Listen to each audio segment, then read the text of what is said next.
ఒక important subject కాబట్టి ఈ ప్రెస్ కాన్ఫరెన్స్ తీసుకున్నాం. ఎందుకంటే జగన్మోహన్ రెడ్డి గారు ఒక ముఖ్యమంత్రిగా బాధ్యతల్ని విస్మరించి ఒక జవాబుదారీ తనంతో పనిచేయాల్సిన వ్యక్తి తెబ రాజకీయాలు చేసే పరిస్థితికి వచ్చాడు. దానికి ఉదాహరణ ఈ పెన్షన్స్ ఏవైతే ఉన్నాయో అది ఇంటి వద్దనే డిస్ట్రిబ్యూట్ చేయడం అవసరం. అయితే ఇతని స్వార్థ ప్రయోజనాల కోసం ఒక ఇతండవాదం ఒకటి తీసుకొని వాలంటీర్స్ని ఎన్నికల డ్యూటీలో వద్దన్నారు కాబట్టి దీనివల్ల ఎంతమంది చనిపోయినా పర్వాలేదు, ఎంతమందికి నష్టం వచ్చినా పర్వాలేదు, నా ఇష్టం వచ్చినట్టు చేస్తాననే విధంగా ముందుకు పోయే పరిస్థితికి వచ్చాడు. మొన్న మీరు ఏప్రిల్ 1 చూశారు. ఎన్ని డ్రామాలు ఆడారో, ఎన్ని అవాస్తవాలు చెప్పారో మీరు చూశారు. వాళ్ళ దగ్గర డబ్బులు లేదు. 28వ తారీఖుని 3వ తారీఖు పింఛన్లు ఇవ్వాలని సర్క్యులర్ ఇష్యూ చేశారు డబ్బులు లేక. అయితే ఏదైతే కేంద్ర ప్రభుత్వం 29వ తారీఖున ఎన్నికల నిధుల్లో వాలంటీర్స్ ఇన్వాల్వ్ కావద్దని చెప్పింది కాబట్టి వాలంటీర్స్ ఇవ్వలేకపోతున్నారని చెప్పి పదే తిప్పించారు వీళ్ళని, వృద్ధుల్ని. డబ్బులు లేవని తెలుసు. మొదటి తారీఖే తీసుకొచ్చారు వైఎస్ఆర్ కాంగ్రెస్ కార్యకర్తలు, నాయకులు నడిపించుకొచ్చారు. విపరీతమైన ఎండలు, వడగాల్పులు, అందులో కూడా తిప్పించి కడాన కుట్రలు కుతంత్రాలు చేసి 33 మంది చనిపోయే పరిస్థితికి వచ్చారు. ఇది నేను చెప్పిన ఇది కాదు, వాళ్ళు ఇచ్చిన ఫిగర్. ఇది మంత్రులు, ముఖ్యమంత్రి చెప్పింది 33 మంది చనిపోయారన్నారు. ఈ 33 కూడా ప్రభుత్వ హత్యలు. ఇవి మీరు డెలిబరేట్గా ముసలివాళ్ళని చంపేశారు. ఆ ఉసురు ఊరికే పోదు మీ మీద. అంత దుర్మార్గంగా చేసి 33 మందిని చంపేసి తర్వాత నేను చాలాసార్లు ఆఫీసర్లకి, చీఫ్ సెక్రటరీకి వీళ్ళందరినీ డిమాండ్ చేశాం, మీరు చేసేది కరెక్ట్ కాదు, ఇది మంచి పద్ధతి కాదు అని ఆ రోజు డిమాండ్ చేశాం. కానీ చీఫ్ సెక్రటరీ ఏం పట్టించుకోలేదు. అంటే ఈయన మోచేతిలో నీళ్లు తాగే ఈ అధికార యంత్రాంగం ఆయన కుట్రలు కుతంత్రాలు చేస్తే ఆ కుట్రలు కుతంత్రాలు అమలు చేసి ఆయన చేసిన ప్రభుత్వ హత్యల్లో వీళ్ళు కూడా భాగస్వాములయ్యే పరిస్థితికి వచ్చారు. ఇది క్షమించరాని నేరం. ఒకసారి ఎన్నికలు అనౌన్స్ చేసిన తర్వాత ప్రభుత్వ యంత్రాంగం అనేది ఎన్నికల కమిషన్ కింద పనిచేస్తుంది. ఆల్ పార్టీస్ కూడా ఈక్వల్ ఫుట్టింగ్ ఉండాలి.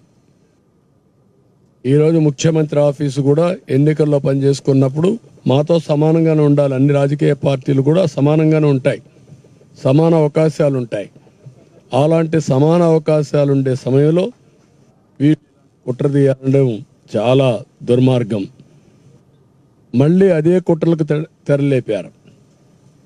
ఈరోజు మీరు చూస్తే మేము డిమాండ్ చేసింది చాలా క్లియర్గా, ఇంటి దగ్గర డిస్ట్రిబ్యూట్ చేయండి.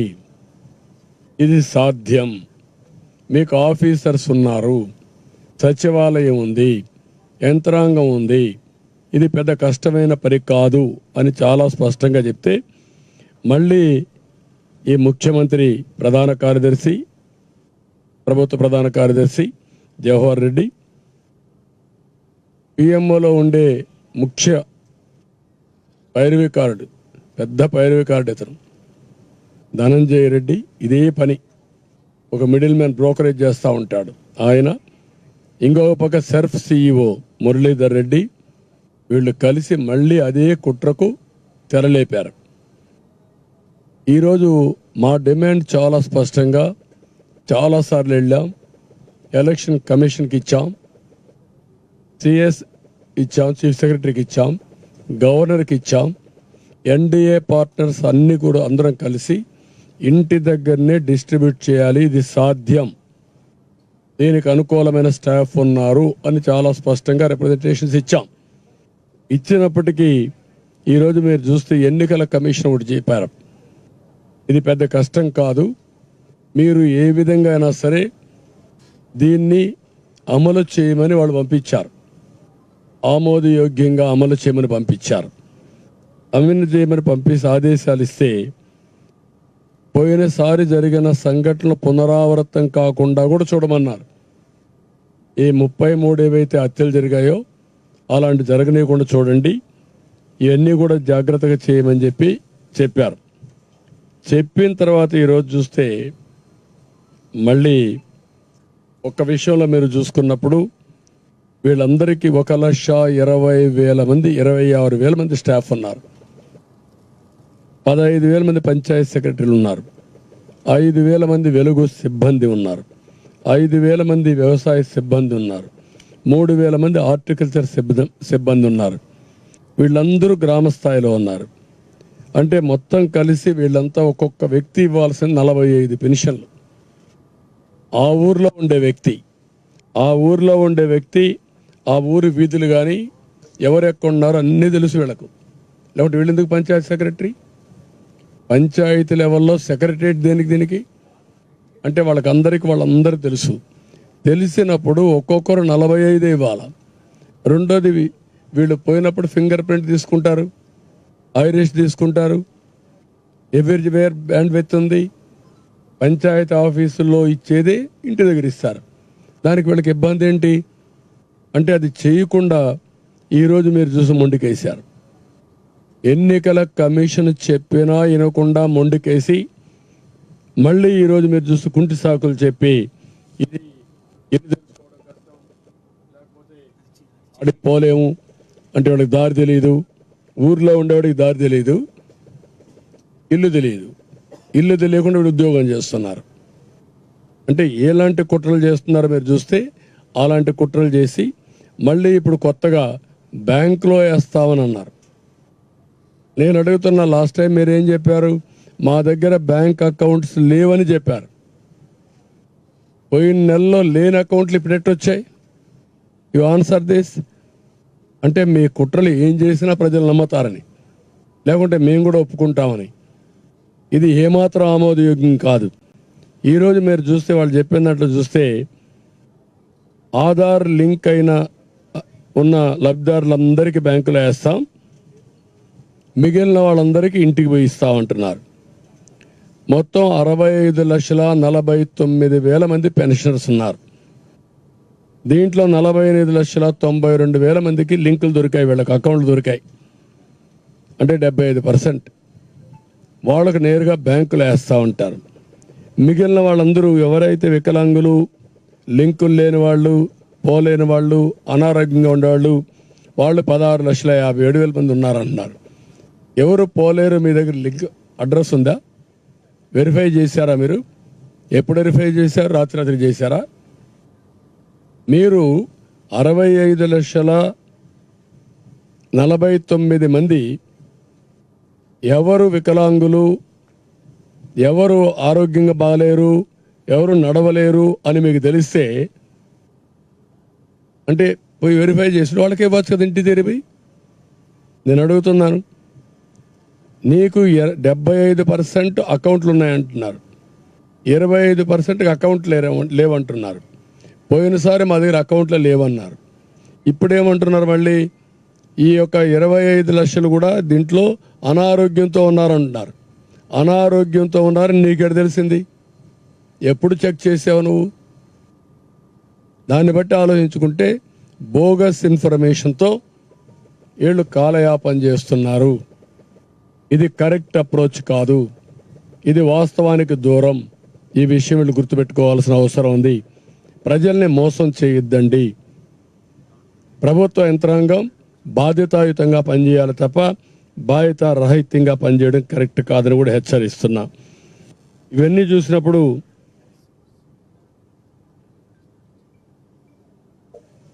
దీనివల్ల చాలామంది అకౌంట్ వేస్తాం, ముసలి వాళ్ళకి అకౌంట్ వేసిన తర్వాత బ్యాంకులో పడిందా లేదా తెలుసుకోవాలి కదా. ఎవరు చెప్పాలి వీళ్ళకు? దానికి ఇప్పుడు అందరూ సెల్ ఫోన్లో చూసుకుంటారా ముసలి వాళ్ళందరూ? ఆ శక్తి ఉందా? అంటే మీరు ఎన్ని డ్రామాలంటే మళ్ళా వీళ్ళు ఆ బ్యాంక్కి వెళ్ళాలి. అంటే నిన్న సచివాలయం చుట్టూరు తిప్పించారు, ఇప్పుడు బ్యాంకుల చుట్టూరు తిప్పిస్తారు. ఒక విషయాన్ని ఎంత కాంప్లికేట్ చేస్తున్నారంటే, ఏ విధంగా ప్రజల జీవితాలతో ఆడుకుంటున్నారంటే, ఇంత మునుపు 2 కిలోమీటర్లు 3 కిలోమీటర్లు వచ్చేవాడిని, ఇప్పుడు బ్యాంక్ అయితే 5 కిలోమీటర్లు ఉంటుంది. కనీసం అన్ని ఊర్లలో పక్కనే బ్యాంక్ ఉండదు. ప్రతి ఒక్క పంచాయతీలో కూడా కొన్ని బ్యాంకులు ఉండవు. అంటే పంచాయతీలు ఇచ్చేది పోయి ఇప్పుడు వేరే దగ్గరికి పోవాలి. అక్కడ మేనేజర్ లేకపోతే పడిగాపులు గాయాలి. అంటే వీడు అవసరానికి డబ్బులు రాకుండా చేసి మళ్ళీ నిందలేయాలి, బురద జల్లాలి. ఇది ఒక కార్యక్రమం కింద పెట్టుకొని కుట్ర చేసేదానికి తెరలేపారు. దీన్ని నేను చాలా తీవ్రంగా ఖండిస్తున్నా. 45-46 డిగ్రీలు టెంపరేచర్, వడగాల్పులు, మంచినీళ్ళు లేని పరిస్థితి చాలా గ్రామాల్లో. ఇలాంటి సందర్భంలో ఇప్పుడు ఎక్కడ చూసినా మంచినీళ్ల కోసం ఆందోళన చేస్తున్నారు. ఇంకొక పక్కన ఇలాంటివి చేసి ముసలి వాళ్ళు ఎప్పుడు కూడా ఒక ప్రమాదం ఉంటుంది, బలహీనంగా ఉంటారు. పండుటాకు మారిగా చిన్న గాలి వస్తే ఆకు రాలిపోతుంది. అలాంటి ముసలి వాళ్ళని మండు టెండల్లో బ్యాంకుల చుట్టూ తిప్పుతామనడం ఏ విధంగా సబబు అని అడుగుతున్నాం. సమాధానం చెప్పమంటున్నాం. అంటే ఇదేనా మీకు స్ఫూర్తిని అడుగుతున్నా? ఇదేనా కేంద్ర ప్రభుత్వం ఎన్నికల కమిషన్ ఇచ్చిన ఆర్డర్స్ అని అడుగుతున్నా? ఇబ్బంది లేకుండా పాత సిస్టమ్ ప్రకారమే వాలంటీర్స్ కాకుండా మిగిలిన వాళ్ళ దగ్గర మీరు పెన్షన్లు డిస్ట్రిబ్యూట్ చేయండి అని చెప్పారు. అది ఇవ్వడానికి ఇన్ని నాటకాలు ఏంటి? ఇన్ని నాటకాలు చెప్పి ఈరోజు వాళ్ళ దగ్గర అకౌంట్ వివరాలు ఉండవు. అదే మరి నిబంధనలు అవసరం అనుకుంటే ఏమేం కావాలనో వాళ్ళు ఎప్పుడో తెలియదు, పోయిన తర్వాత వాడు ఉంటాడని తెలియదు. ఈ విధంగా అనేక కారణాలతో మళ్ళీ వీళ్ళందరినీ ఇబ్బంది పెట్టే పరిస్థితికి వచ్చారు. ఇది చాలా దుర్మార్గం. ఇది నేను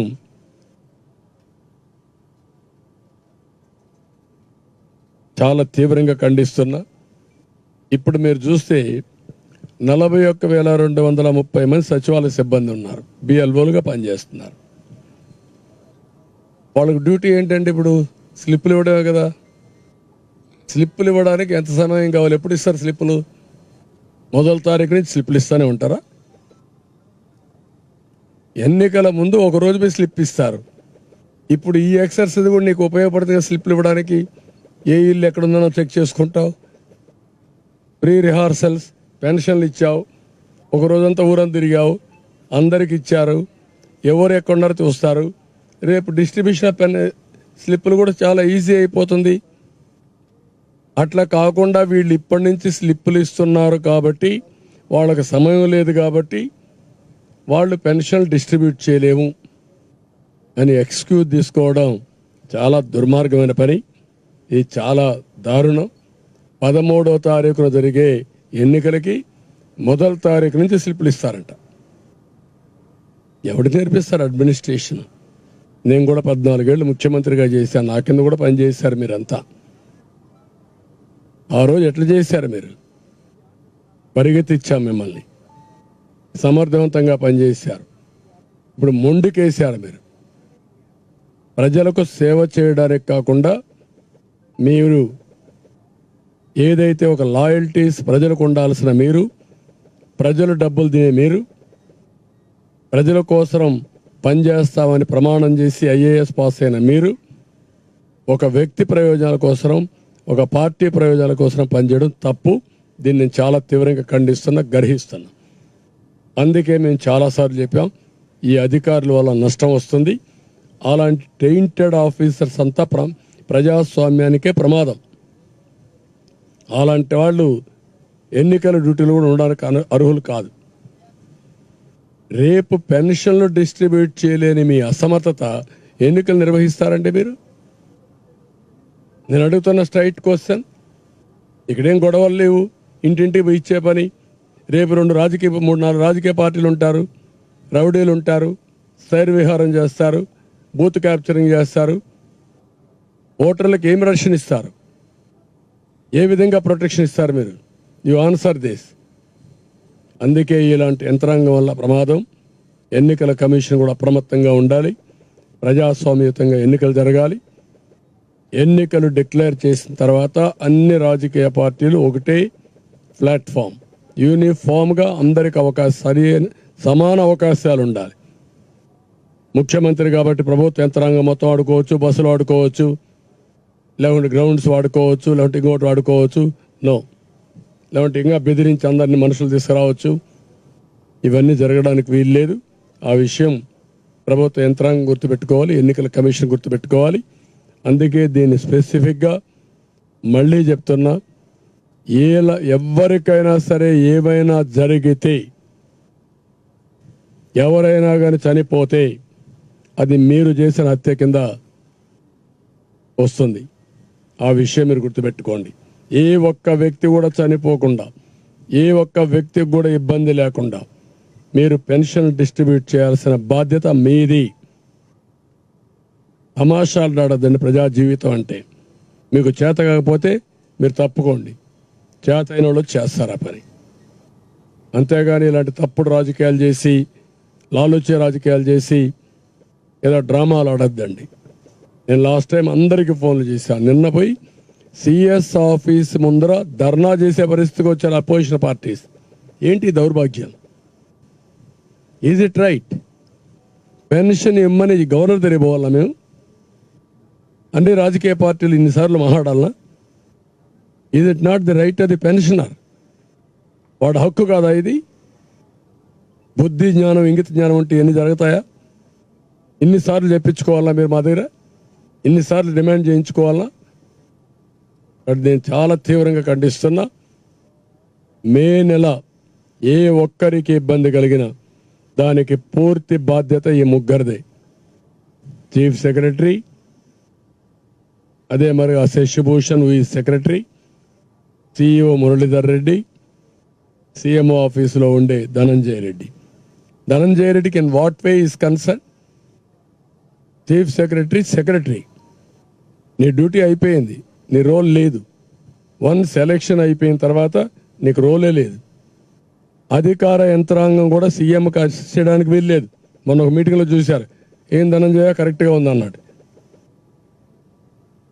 హూ ఈజ్ ఈ ధనంజయ? ఇదే గవర్నమెంట్ ఎంప్లాయీ. దాని మీద ఎలక్షన్ కమిషన్ సస్పెండ్ చేయాలి అతన్ని. నా సెక్రటరీ నాతో రావడానికి లేదు, నాకు పొలిటికల్గా అసిస్ట్ చేయడానికి వీలు లేదు. ఎక్సెప్ట్ సెక్యూరిటీ, ప్రాణాలు కాపాడడానికి సెక్యూరిటీ ఉంటారు అంతవరకే. Beyond that nobody can assist. నీ సజ్జలను పెట్టుకోను. బట్ ఇవన్నీ గుర్తుపెట్టుకోకుండా పద్ధతి లేని రాజకీయాలు చేయడం, ఇష్టానుసారంగా బిహేవ్ చేయడం, ఇది చాలా దారుణం. దీన్ని చాలా తీవ్రంగా ఖండిస్తున్నా. నేను 9 ఎలక్షన్లు చూసా, 9 ఎలక్షన్లు రాష్ట్ర స్థాయిలో కండక్ట్ చేశా. ఒక్కసారి ఎలక్షన్స్ అనౌన్స్ చేసిన తర్వాత chief minister cannot talk to collectors, chief secretary cannot meet him, no secretary should meet him,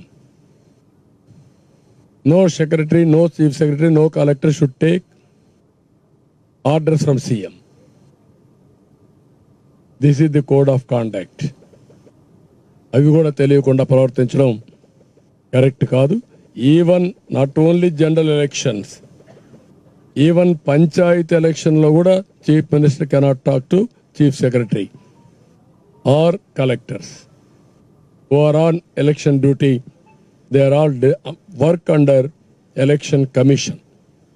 అది స్టేట్ ఎలక్షన్ కమిషన్ కావచ్చు, సెంట్రల్ ఎలక్షన్ కమిషన్ కావచ్చు. అది గుర్తుపెట్టుకోవాల్సిన అవసరం ఉంది. దీన్ని తీవ్రంగా ఖండిస్తున్నా, గర్హిస్తున్నాం. కొత్త పోకళ్ళు చూస్తున్నాం. థిక్ స్కిన్డ్ అయితే ఇట్లనే ఉంటాయి. వీళ్ళకి ఒక పద్ధతి లేని రాజకీయాలు చేసే పరిస్థితికి వచ్చారు. ఇంక ఈ విషయంలో మీకు ఏమైనా డౌట్స్ ఉంటే చెప్పండి.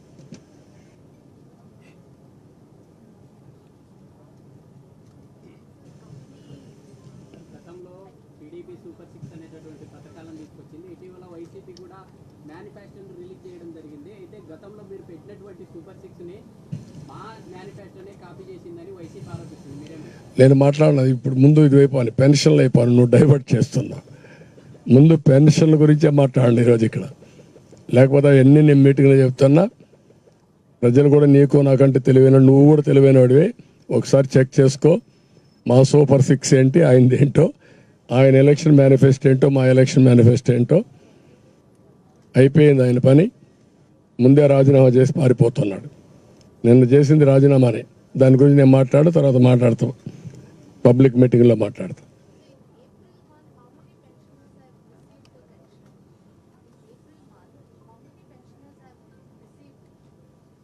అది వాళ్ళు పబ్లిసైజ్ చేయలేదు.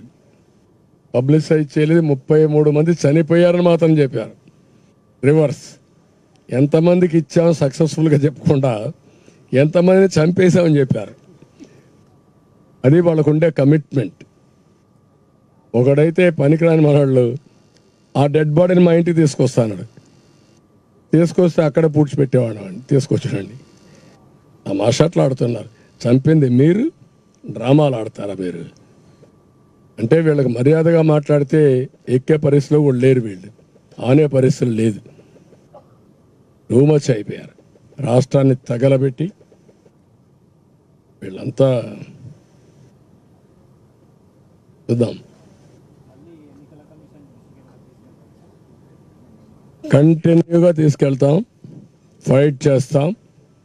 ఇప్పుడు ఏ చీఫ్ సెక్రటరీ అయితే నిర్ణయం చేశాడో ఆ రెస్పాన్సిబిలిటీ ఆ చీఫ్ సెక్రటరీది కదా. మేము అడిగింది ఏంటి, ఇంటింటికి పోయి ఇవ్వండి.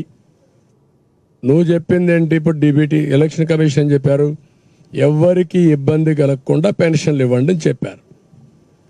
నీకు ఇబ్బంది ఏంటి, 1,25,000 మంది 2 రోజుల్లో, ఒక రోజు కాదు 2 రోజులు, రోజుకి 20 మందికి ఏమంటే పెన్షన్. ఆ ఊరే కదండి. నేనే అమెరికా పోయి చేసి రమ్మంటున్నావా, అంటే ఆస్ట్రేలియా పోయి రమ్మంటున్నావా? ఆ ఊర్లో ఉండేవాడు ఆ ఊర్లో పెన్షన్. రెండోది, there is very clear, IVRS ఉంది, ఫింగర్ ప్రింట్స్ ఉన్నాయి, టెక్నాలజీ ఉంది, ఫోన్ ఉంది, బ్యాండ్ విత్ ఉంది. What is your problem? అర్లీగా ఇచ్చారు. నువ్వు అంటున్నావు ఎవ్రీడే తెల్లవారుతో నెలవారీగా మొదటి తారీఖుని తెల్లవారుజామున పోయి ఇచ్చాం, పోటీ పడి ఇచ్చామన్నారు కదా. ఇప్పుడు ఎందుకు ఇవ్వరు ఆ పోటీ పడి? అంటే ఇప్పుడు ఇవ్వకూడదు అంటే మొండికేసింది మొండెద్దు. ఇప్పుడు పొలవాల ముళ్ళు కర్త పొడిసిన లాభం లేదు, ఇప్పుడు వదిలించుకోవాలి మొండెద్దుని, స్లాటర్ హౌస్ పంపించాలి. అది వీళ్ళు చేసే ఏదో పనులు. 10 లక్షల రూపాయలు వాళ్ళకి ఎక్స్గ్రేషియా ఇవ్వాలి. అన్నీ కూడా పోలీస్ ఈ యొక్క ప్రభుత్వ హత్యల కింద కేసులు బుక్ చేయాలి. Chief minister, CS is responsible. వీళ్ళిద్దరి పైన కేసులు బుక్ చేయాలి. ఆ 33 మందికి ఒక్కొక్కరికి 10 లక్షల రూపాయలు ప్రభుత్వం ఆర్థిక సహాయం కూడా ఇవ్వాలి, ఎక్స్గ్రేషియా ఇవ్వాలి ఆ కుటుంబానికి. అడ్డుకోవడం ఏంటి? నిన్ను ఇమ్మంటే నువ్వు మొండెద్దు, నిన్ను కొడుతున్నావు, ముళ్ళు కర్రతో పొడుస్తున్నావు, ఇంక వదిలించుకుంటావు. ఎవడే వద్దన్నాడు నిన్ను? బుద్ధి జ్ఞానం ఉందా నీకు? మొన్నటి చెప్పావు కదా, నేను ఇచ్చా అన్నావు కదా. ఇప్పుడు మీ యంత్రాంగం ఉంది కదా. ప్రభుత్వం అంటే ఏది యంత్రాంగం? ఏం వాలంటీర్సే యంత్రాంగమా? వాళ్ళు కూడా వాళ్ళ జీవితాలను నాశనం చేశాడు. 70,000 మందిని రాజీనామాలు చేయించాడు. ఎవడండి నీకు చెప్పడానికి? మళ్ళా నువ్వు వస్తే నీకు మళ్ళా వాలంటీర్లు అంటే ఆయన ఎలక్షన్ మేము 10,000 ఇస్తాను అది చెప్పాల.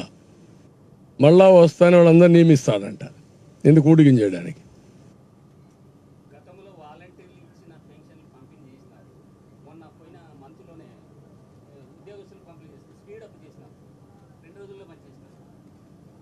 ఇప్పుడు కాదు, సెక్రటరియట్లు ఇచ్చారు. ఆ సెక్రటరియట్లో డబ్బులు లేకుండా పెట్టి ఉదయం రమ్మనడం, మధ్యాహ్నం వరకు పెట్టడం, సాయంత్రం రమ్మనడం, మళ్ళీ నెక్స్ట్ డే రమ్మనడం. అట్లా 3 రోజులు తిప్పి పాపం వడగాలు వచ్చి కొంతమంది చనిపోయారు. చనిపోయిన వాళ్ళని కూడా మళ్ళీ వీళ్ళ కథ మీకు తెలుసు కదా. 33 మందిని లెక్కేశారు. ఎవరికి తెలియదు ఈ లెక్క, వీళ్ళకే తెలుసు. నీళ్లు పెట్టలా, మంచి నీళ్లు, కనీసం మజ్జిగ.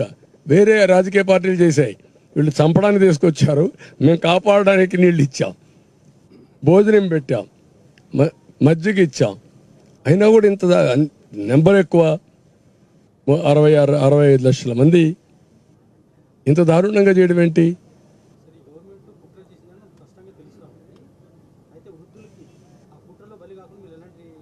నేనేం చెప్పానంటే జాగ్రత్తగా ఉండడం.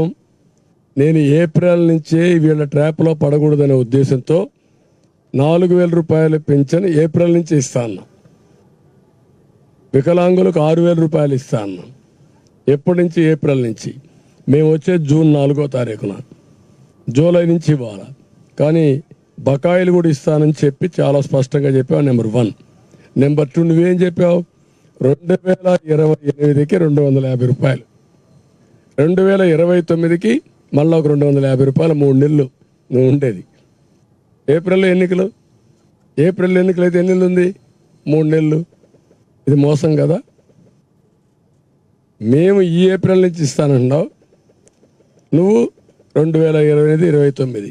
ఇది వృద్ధులను నువ్వు మోసం చేసే విధానం, ఇది వృద్ధులను ఆదుకునే విధానం.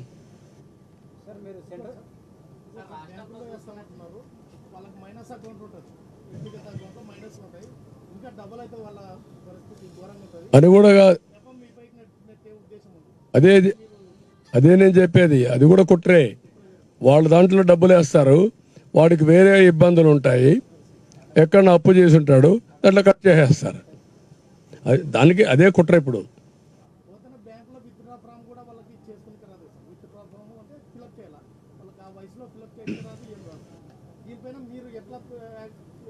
మేము ఇంకా ఫైట్ చేయడమే, ఇదే మరి ఫైట్ చేయడమే. టైం కూడా లేదు, ఫైట్ చేయడం తప్ప వేరే మార్గాలు లేవు కదా. అందరూ అర్థం చేసుకుంటారు ఇప్పుడు ఈయన కుట్రలన్నీ, చీ కొడతారు. మొన్న కూడా పోయేసి ఒక డెడ్ బాడీని తీసుకొస్తారు, తిట్టారు పట్టుకొని, బుద్ధి ఉందా మీకు అని. చీ కొట్టే పరిస్థితికి వచ్చారు. అదే జరుగుతుంది. ఇతని కుట్రలన్నీ ఇట్లనే ఉంటాయి. బాబాయిని గొడ్డలతో లేపేసినట్టు ముసలి వాళ్ళని కూడా పెన్షన్లు ఇవ్వకుండా తిప్పి తిప్పి చంపేస్తున్నాడు. శవ రాజకీయాలు అలవాటు అయిపోయి, నిన్నే చూశారు గులకరాయి రాజకీయం చూశారు కదా. నేను కనపడింది మీకేమైనా గులకరాయి? దెబ్బ కనపడలా, రాయి కనపడలా. ఇప్పుడు కొత్తగా ఏది తీసుకొస్తారు, హత్యా ప్రయత్నం చేస్తారంటే ఎవరో. అంటే లేనిది ఒకసారి మాట్లాడేసి దాన్ని పట్టుకుని ఊగులాడుతూ ఉండడం, అందరూ మాట్లాడడం. ఒక ఫ్యాన్సీ అయిపోయింది రాజకీయం అంటే. ఇంతవరకు ఎప్పుడు చూడనటువంటి దరిద్రం రాజకీయాలు తయారైపోయినాయి రాష్ట్రంలో.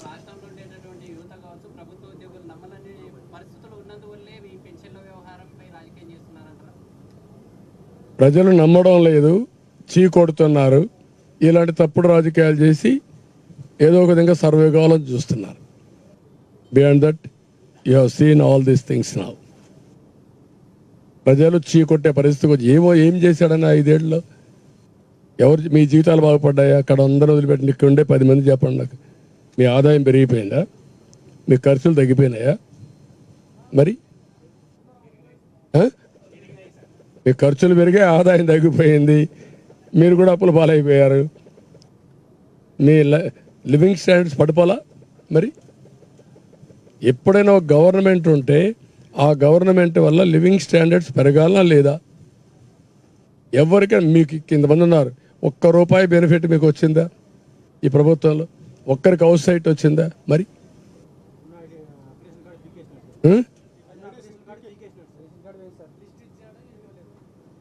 అక్రిడేషన్ కార్డులు కూడా తీసేశాడు.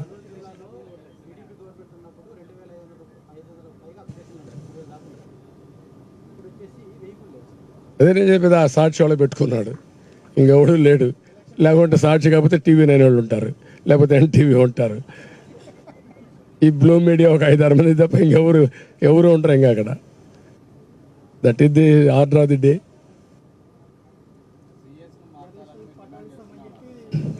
చేస్తూనే ఉంటాం, ఎన్నికలు అయ్యే వరకు ఫైట్ చేస్తూనే ఉంటాం. యుద్ధం డిక్లేర్ అయిన తర్వాత ఎన్నికపోలేం కదా. You have to win the war, అంతే. కురుక్షేత్రంలో వెళ్ళి ఓడించాలి, కౌరవ వధ జరగాలి, ధర్మాన్ని కాపాడాలి, ప్రజాస్వామ్యాన్ని కాపాడుకోవాలి. Will do it. Thank you.